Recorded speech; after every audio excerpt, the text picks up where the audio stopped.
US President Donald Trump says he is open to meeting his Russian and Ukrainian counterparts in Turkey. That after the two sides failed yesterday to make real headway towards an elusive ceasefire. Delegations from both sides did, however, agree another large-scale prisoner exchange in their meeting in Istanbul. After which the Turkish President Recep Tayyip Erdogan proposing that Vladimir Putin, Volodymyr Zelensky and Donald Trump come together for a third round later this month. But the talks yesterday, they lasted only an hour, apparently, although Russia did release its long-awaited memorandum on peace, which it sees as a way of ending the war. Well, let's talk about all the latest then with our international affairs editor, Philip Turle, who's joining me here on set. Philip, give us a bit of an insight, if you like, into that memorandum. Is Russia ready to give up anything in return for peace? Not basically anything for the moment, it appears, after those talks. Yeah, only an hour, which shows pretty much that there's not an awful lot the two sides can talk about, and they still are worlds apart on what they're asking for. Okay, that memorandum, the Russians have given details of part of it. This is what we know so far. Option one is the complete withdrawal of Ukrainian troops from the 4 provinces where it is in an occupational force. Not the whole of the province they are occupying. They want the whole of the province in exchange for ending the war. That's in Donetsk, Kherson, Zaporizhzhia and Luhansk. And option 2 is the demobilization of Ukraine's army, then fresh elections within 100 days and the lifting of martial law. And of course, all of that goes hand in hand with what the Russians have been calling for right the way down the line. That is no NATO membership. So they are basically calling for a regime change in Ukraine, which is something that the Ukrainians won't accept. So that is a series of red lines, basically, for the Ukrainian authorities, which explains why those peace talks didn't really last very long. As far as the Ukrainians go, they have a wish list too.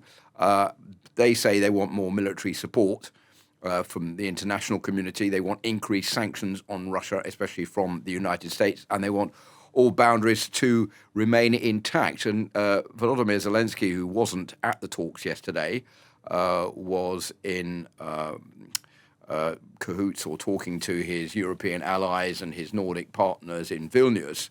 He issued a statement on X article where he basically described the Russian delegation as idiots. So that just about shows what the atmosphere is like between the two sides right now. Yeah, so what's been the reaction in Ukraine and elsewhere as well? Well, I think there's a general feeling in Ukraine that Putin is stringing everybody along because he still believes that he has more to gain on the battlefield. Vladimir Putin is in the position of he has to do something to try to appease Donald Trump. Donald Trump, since he's been in the White House, has been saying he wants peace, he wants the killing to stop, he cannot put up with so many soldiers being killed on a daily basis. So in order to stave off the threat of increased sanctions from the United States, Vladimir Putin needs to show he's doing something. That's why he called the first round of peace talks on the 16th of May, second round yesterday, but he was not present at either of those, and the basic bottom line from Russia is, okay, these are the conditions that we want you to fulfill in order for us to agree to peace, but those conditions are far more difficult for Ukraine to agree to than, for example, the Russians just agreeing to a 30-day ceasefire, and that's why this whole situation remains blocked. There is a movement, though, in a positive way for Ukraine following this attack that they launched on Sunday in Russia, as far away as Siberia. That's like 10,000 kilometers away from Ukraine. It's 1.5 year prepared attack on air bases in Russia, 4 air bases being attacked there, meaning that Ukraine has slightly more, I think, in its favor to play with in all this, saying, look, basically what we've given here is Russia a dose of its own medicine. This is going to affect public opinion back home in Russia, even though the Russian authorities will try to cover it up as much as they can. So this could make them be a little bit more willing to come to the negotiating table. All we've managed to receive from Russia so far is an offer to return 6,000 bodies of dead prisoners. There is some slight movement on the idea of returning children back home, kidnapped children who are in Russia back to Ukraine. That was something that Vladimir Putin's been charged by the International Criminal Court as a war crime for. But as far as a ceasefire is concerned, a 30-day ceasefire, that still seems a very long way off. Let's talk finally then, Philip, about this call from President Erdogan of Turkey.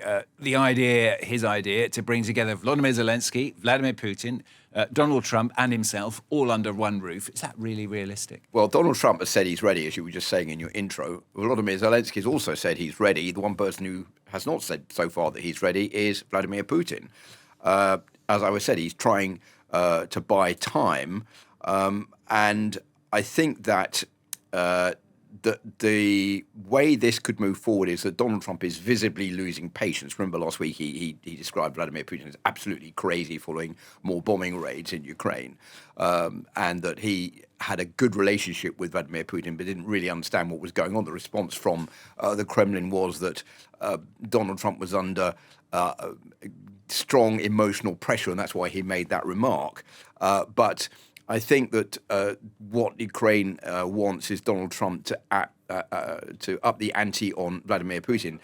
Donald Trump wants three things. First of all, he wants an end to the war. Secondly, he wants to strike deals with with Russia. He wants trade deals with the Russians. He doesn't really care about the war in Ukraine. He wants it out of the way so he can strike deals. That's what he is only really interested in. And the third thing he wants, of course, is the Nobel Peace Prize. And he will only get that, he believes, if he can work out an end to the war in Ukraine. So those are the three conditions that Donald Trump wants. Donald Trump says he's ready to come to these peace talks. The whole question now is, what will push Vladimir Putin to agree to come to those peace talks? Because I think in his mind, he still has more to lose by coming to the peace talks, to talk directly to Volodymyr Zelensky and talk directly to Donald Trump. 2 against 1, that will be more difficult for Vladimir Putin. It's better if he stays out of it, and he will get more on the ground by saying that he's going to work towards peace, but at the same time trying to grab as much territory as he can to be in a stronger position to negotiate later down the line if he has to. Philip, thanks very much. Philip Turle, International Affairs Editor here.